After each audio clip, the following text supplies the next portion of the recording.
Good morning students. हम अपने supply वाले चैप्टर में हमने अभी तक उसकी कर्व्स और उसकी बारे में सप्लाई स्केड्यूल के बारे में डिस्कस किया था। अब उसके आगे हमारा जो टॉपिक है, नेक्स्ट टॉपिक, वो क्या टॉपिक है? लॉ ऑफ सप्लाई, कि पूर्ति का नियम क्या होता है। I hope you understand these topics. So now we start और टॉपिक लॉ ऑफ सप्लाई, पूर्ति का नियम। अब हम अपना टॉपिक स्टार्ट करने जा रहे हैं, पूर्ति का नियम। आई होप कि आपको वो सारे टॉपिक्स समझ आ गए होंगे।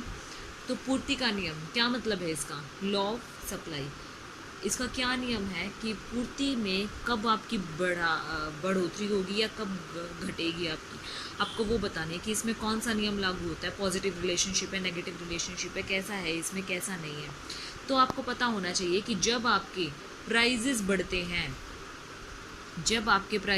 हैं, तो आपकी सप्लाई भी बढ़ती है, और अगर आपके प्राइजेस डिक्रीज़ होते हैं then supply will also be decrease. तो सप्लाई भी हमारी क्या करेंगे, हम डिक्रीज़ करेंगे। क्यों? क्योंकि एक प्रोड्यूसर जो होता है उसे क्या चाहिए होता है, ज़्यादा से ज़्यादा पैसा कमाना होता है, उसका प्रॉफिट अर्न करना होता है, उसका मोटिव यही होता है। और प्रॉफिट वो ज़्यादा कब अर्न कर सकता है? जब प्रॉफिट ज़्यादा होंगे तो वो अपने स्टॉक को क्या करेगा, ज़्यादा सप्लाई करेगा मार्केट के अंदर। और जब प्रॉफिट कम होंगे तो रेट्स डाउन होंगे, तो वो क्या सोचेगा कि नहीं, अभी मैं अपने होल्ड करके रखता हूँ अपने स्टॉक को और फिर क्या करता हूँ, आगे उसको सप्लाई करता हूँ। ठीक है। तो हमारा जो नियम है वो क्या है सप्लाई का, कि बाकी के जो फैक्टर्स हैं हमारे पास, वो सारे के सारे फैक्टर्स जो हमने अभी डिस्कस किए हैं अपने मतलब जो डिटर्मिनेंट्स में डिस्कस किए हैं, वो सारे फैक्टर्स हमारे सेम रहने पे जब हमारे प्राइसेस इंक्रीज़ होते हैं तो हमारी सप्लाई इंक्रीज़ होती है, और जब हमारे प्राइसेस डिक्रीज़ होते हैं तो हमारी सप्लाई क्या होती है, डिक्रीज़ होती है। ठीक है। अगर मैं इसको एक्सप्लेन करूं तो एक्सप्लेनेशन इसकी क्या होगी,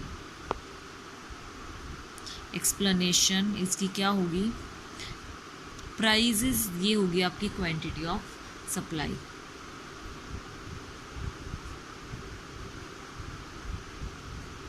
ये होंगे आपके प्राइजेस। अगर प्राइजेस 100 है तो कितने यूनिट्स को सोल्ड आउट हो रही है, 250 यूनिट्स। अगर प्राइजेस 200 है तो 500 यूनिट्स सोल्ड आउट हो रही हैं, और अगर 300 है तो 1000 यूनिट्स सोल्ड आउट हो रही हैं। तो सप्लायर कौन सा यूज़ करेगा, इस वाले को यूज़ करेगा कि 300 रुपये के प्राइस पे वो 1000 यूनिट निकाल देगा जब उसे ये लगेगा।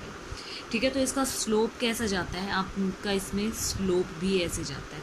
आपकी सप्लाई कभी भी आप इसमें क्या नहीं करते, अपनी सप्लाई को ज़ीरो से स्टार्ट नहीं करते। क्यों? क्योंकि कब आपकी कुछ ना कुछ सप्लाई तो रहेगी। अगर मार्केट में आप सप्लाई नहीं करोगे तो आपके प्रोडक्ट्स का क्या हो जाएगा, आपके प्रोडक्ट्स की डिमांड ही कम हो जाएगी, और अगर डिमांड नहीं रहेगी तो वो जो प्रोड्यूसर है वो प्रोडक्शन उसका क्या हो जाएगा, वो प्रोडक्शन उसका बंद हो जाएगा। जब प्रोडक्शन बंद हो जाएगा तो फॉर्म भी क्या हो जाएगी, बंद हो जाएगी। ठीक है।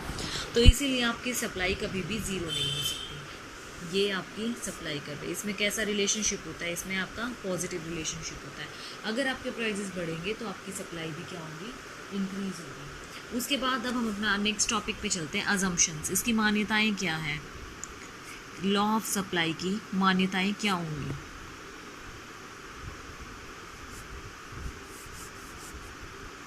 लॉ ऑफ सप्लाई मान्यताएं, इसमें आपका फर्स्ट पॉइंट जो है वो क्या है, आपके जो डिमांड है, कस्टमर जो डिमांड कर रहे हैं आपके जिस भी प्राइस में, उसमें कोई चेंज नहीं होना चाहिए। जितनी क्वांटिटी की कर रहे हैं उसमें चेंज नहीं होना चाहिए।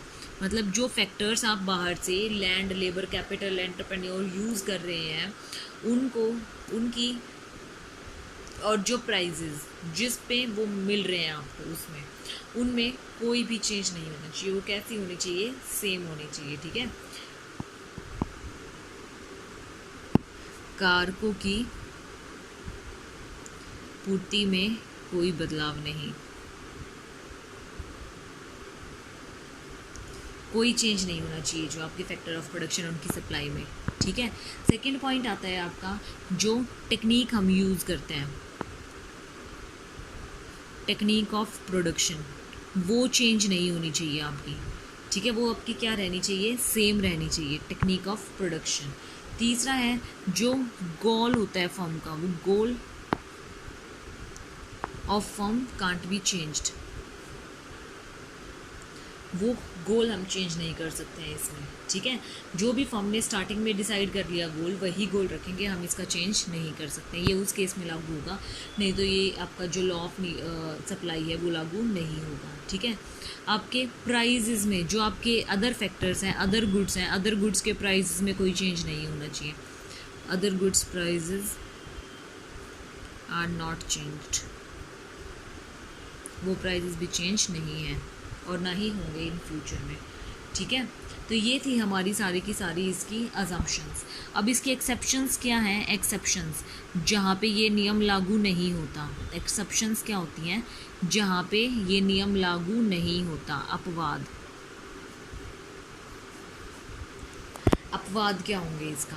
फर्स्ट पॉइंट है इसका, फर्स्ट पॉइंट, प्राकृतिक तत्वों पर आधारित कृषि उत्पादित वस्तुएं, जो हमारी एग्रीकल्चरल थिंग्स होती हैं, जो हमारी प्रोडक्शन करके हम प्राकृतिक तत्वों पर, जो नेचुरल रिसोर्सेज पर हमारी जो है, वहाँ ये लागू नहीं होगा नेचुरल थिंग्स के ऊपर।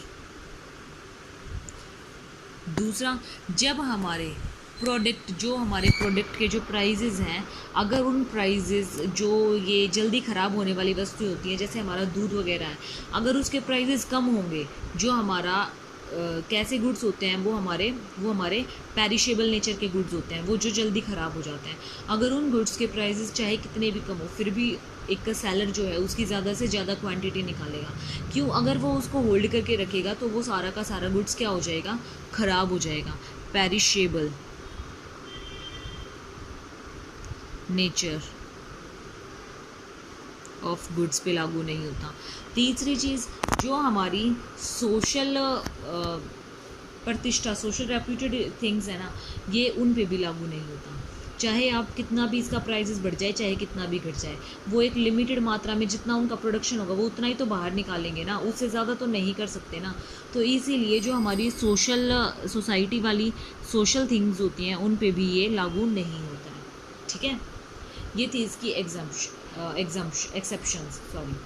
एक्सेप्शंस का मतलब है कि ये इन चीज़ों पर लागू नहीं होता है। तो अगला टॉपिक है हमारा change in quantity supplied and change in supply. Supply आपकी दो पार्ट्स में डिवाइड है, जैसे आपने डिमांड की थी ना, वैसे change in supply, change in quantity,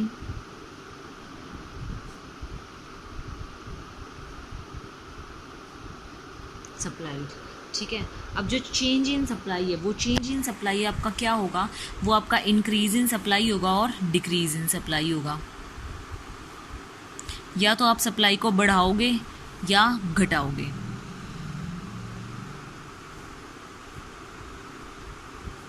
और इसमें जो होगा वो विस्तार होगा आपकी सप्लाई का, या फिर संकुचन होगा, मतलब एक्सटेंशन एंड कॉन्ट्रैक्शन।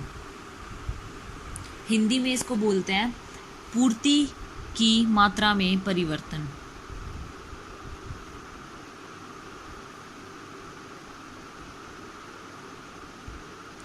एक्सटेंशन को बोलते हैं विस्तार और कॉन्ट्रैक्शन को बोलते हैं संकुचन, और इसको बोलते हैं पूर्ति में परिवर्तन।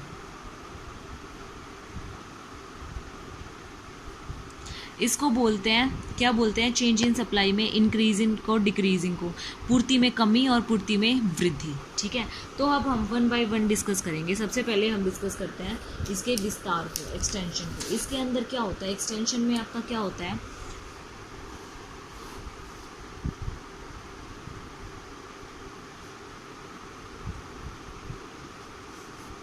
विस्तार।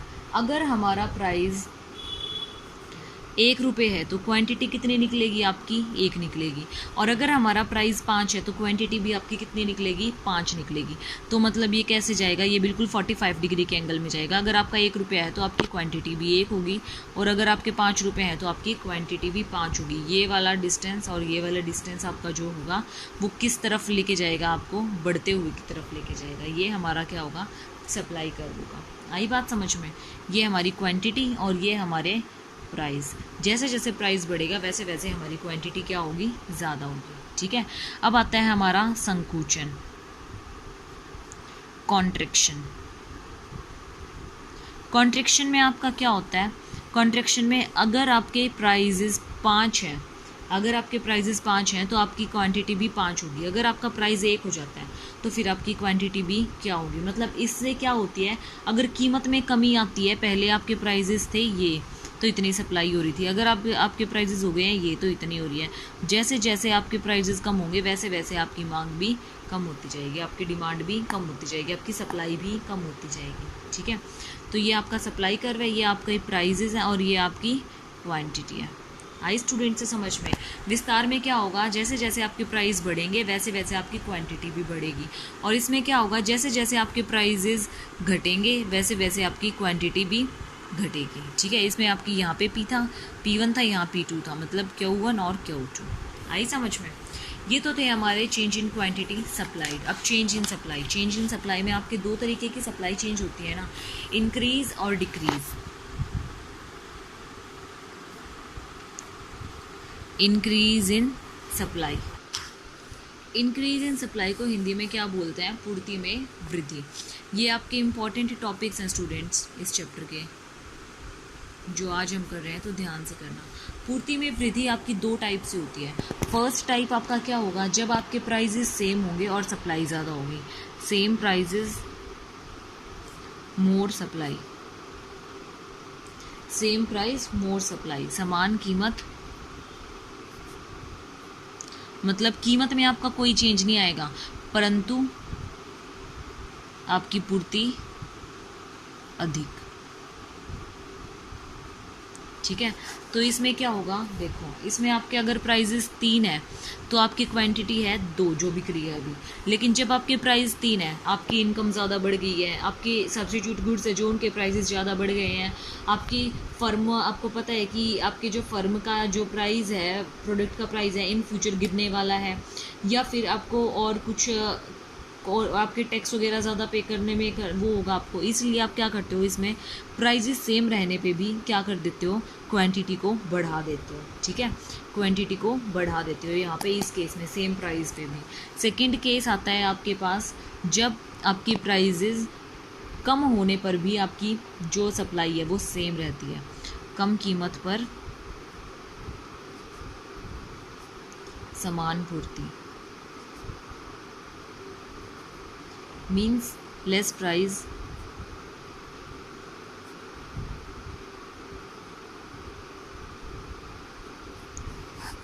Same supply, less price same supply. इसके अंदर क्या होता है, अगर आपके प्राइस 3 है तो आपकी क्वांटिटी बिक रही है 3, अगर आपके प्राइस 2 हो जाते हैं तो आपकी क्वांटिटी क्या बिकेगी, फिर भी 3 ही बिकेगी, मतलब इसका प्राइस के ऊपर कोई इफेक्ट नहीं आता।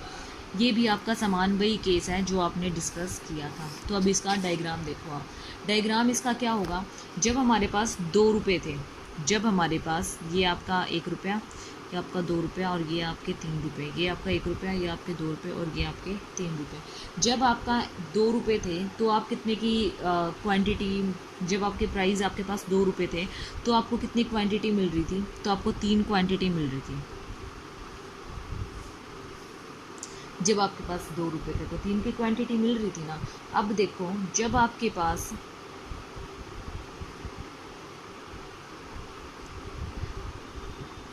3 रुपये थे तो आपको कितने की क्वांटिटी मिल रही थी, 3 की क्वांटिटी मिल रही थी। जब आपके पास 3 रुपये थे तब आपके पास कितने की क्वांटिटी मिल रही थी, 2 रुपये की क्वांटिटी मिल रही थी। और जब आपके पास 3 रुपये थे तो आपको कितने की क्वांटिटी मिल रही थी, तो 3 की क्वांटिटी मिल रही थी। तो इससे आपका क्या दिखता है कि एक तो इससे आपकी ये जो डिमांड कर्व है, एक तो सप्लाई कर्व है, एक तो इस पॉइंट से जाती है जिसको हम क्या बोलते हैं, और एक इस पॉइंट से जाती है जो कि आपकी सेम S1 और S2 पे जाती है। एक आपकी ये वाला और एक आपका ये वाला।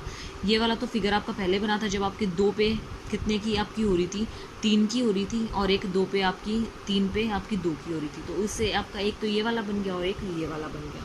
ये बनते हैं आपके सप्लाई कर्व इंक्रीज के। ठीक है, इससे पहले आपका ये था और फिर आपका ये हुआ है। आई बात समझ में। ये किन कारणों से हुआ है, फर्स्ट जब आपकी प्रोडक्शन की टेक्निक में वृद्धि हुई है, जब आपकी प्रोडक्शन टेक्निक अच्छी हुई है। सेकंड, जब आपके जो भी हम एक्स्ट्रा वहाँ से बाहर से प्रोडक्ट्स या फिर रॉ मटेरियल लेकर आते थे, उनके प्रोडक्ट्स की कॉस्ट में कमी आई है। तीसरी चीज़, जब आपके सब्स्टिट्यूट गुड्स के प्राइस में कमी आई है। चौथी चीज़, जब आपकी फर्मों की संख्या में मार्केट में बढ़ी है ज़्यादा, जब नंबर ऑफ़ फर्म ज़्यादा इंक्रीज़ हुई है, तो आप अपने क्या करते हो, प्राइजेस को क्या कर देते हो, सेम प्राइजेस पे सप्लाई ज़्यादा कर देते हो। ठीक है, तो ये कुछ कारण हैं जिनकी वजह से आपकी सप्लाई क्या हो रही है, इंक्रीज़ हो रही है। अब आपका सेकेंड क्वेश्चन आता है decrease in supply.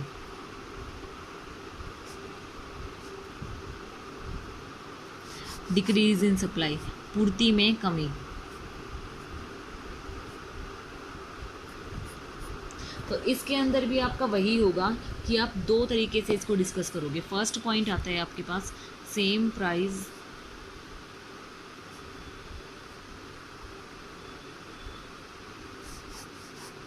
Less supply. ठीक है, सेम प्राइस और लेस सप्लाई।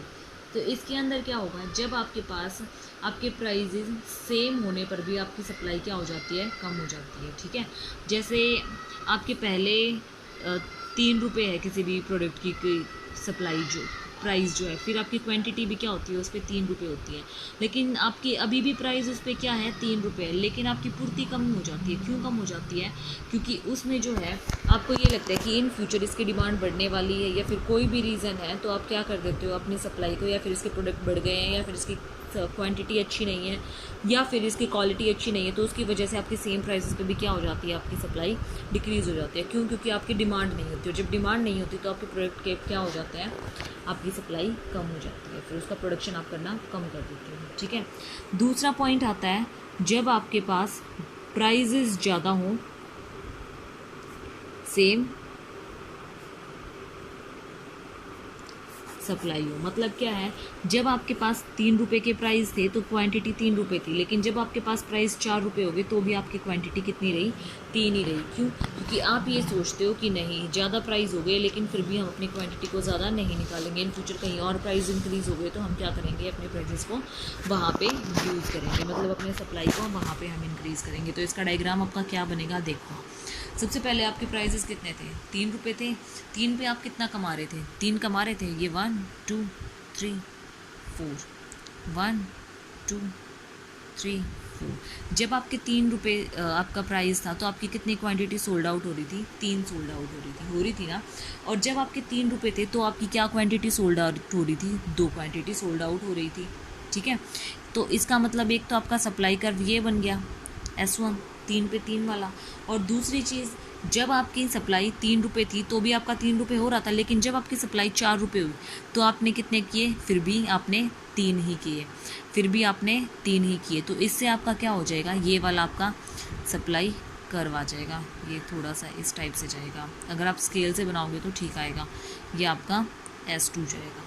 ठीक है, तो यहाँ से आपकी क्या हुई, सप्लाई आपकी डिक्रीज़ हुई। जब हमारा सप्लाई कर्व ऊपर की तरफ शिफ्ट करता है तो वो डिक्रीज़ होता है, और जब हमारा सप्लाई कर्व नीचे की तरफ शिफ्ट होता है तो इसका मतलब वो इंक्रीज़ होता है। और इसके सारे वही कारण हैं जो हमने अपने इंक्रीज़ में पढ़े थे। आई समझ में, बस वो पॉजिटिव वे में पढ़े थे, इनको हम नेगेटिव वे में पढ़ेंगे। आई होप कि आपको क्लियर हो गया होगा। अगर फिर भी आपको क्लियर नहीं हुआ है तो मुझे बता देना, मैं दोबारा से करा दूँगी इसको। थैंक यू स्टूडेंट्स, बाकी नेक्स्ट क्लास में डिस्कस करेंगे।